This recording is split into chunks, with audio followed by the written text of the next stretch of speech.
Hi hello मैत्रिणींनो, तर मी तुमची लाडकी माही. तर आज एका नवीन व्हिडिओमध्ये तुमचं स्वागत आहे. तर मी आज बनवणार आहे बॉईल अंड्यापासून भुर्जी. तर सर्वप्रथम मी एक कढाई घेतली आणि ती कढाई मी ठेवली गॅसवरती.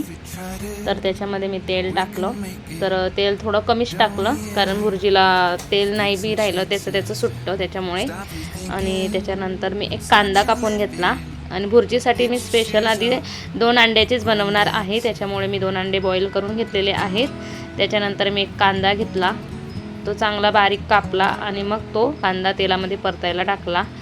त्याच्यानंतर आलं लसूणची पेस्ट मी घरीच बनवली ती टाकली. त्याच्यानंतर मी त्याच्यामध्ये टोमॅटो टाकले. तर एक टोमॅटो कापून घेतला आणि तो पण चांगला फ्राय होऊ दिला, तो चांगला शिजू दिला.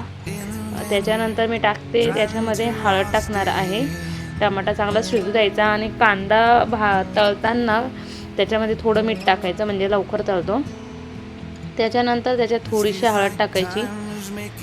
जर समजा आपल्याकडं काश्मीरी मिरची नसेल तर घरची आपली लाल मिरची जी असतं घरचा मसाला बनवेल तो टाकू शकता. मी पण तोच टाकलेला आहे घरचा मसाला. तर तो चांगला फ्राय करून घ्यायचा आणि त्याच्यानंतर त्याच्यात थोडंसं पाणी टाकायचं जेणेकरून तोच मसाला आपला भुर्जीला कामात येईल. तर पाणी टाकून द्यायचं. माझ्याकडनं थोडं नॉर्मल पाणी जास्त झालं पण मी जास्त वेळ शिजू देणार आहे. बघा मस्त झालं शिजून.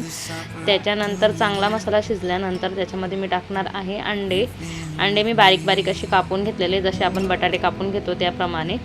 आणि त्याच्यानंतर माझी अंड्याची चटणी ही रेडी झालेली आहे आणि तिला मस्त थोडं नॉर्मलवरून मीठ टाकलं कारण आधीच मी कांद्यामध्ये मीठ टाकलेलं होतं, त्याच्यामुळे मी आत्ता मीठ कमी टाकलं. चांगलं शिजू द्यायचं. त्याच्यानंतर त्याच्यात मस्तपैकी कोथिंबीर टाकायची हिरवीगार. खूप छान लागते ही भुर्जी. तर तुम्हाला जर समजा सिंपल भुर्जी करण्याचा कंटाळा आला असेल तर तुम्ही बॉईल अंड्याची अशा प्रकारची भुर्जी करू शकता, खूप छान लागते. चला मंडळी, तर झाली आपली भुर्जी तयार. या जेवणाला सगळ्यांनी आणि भुर्जीचा आस्वाद घेऊया आपण सगळेजण. तर नक्कीच तुम्हाला जर हा व्हिडिओ आवडला असेल तर नक्की चॅनलला लाईक अँड सबस्क्राईब करा. कमेंट करायला विसरू नका कसा झाला व्हिडिओ. धन्यवाद. Thank you so much.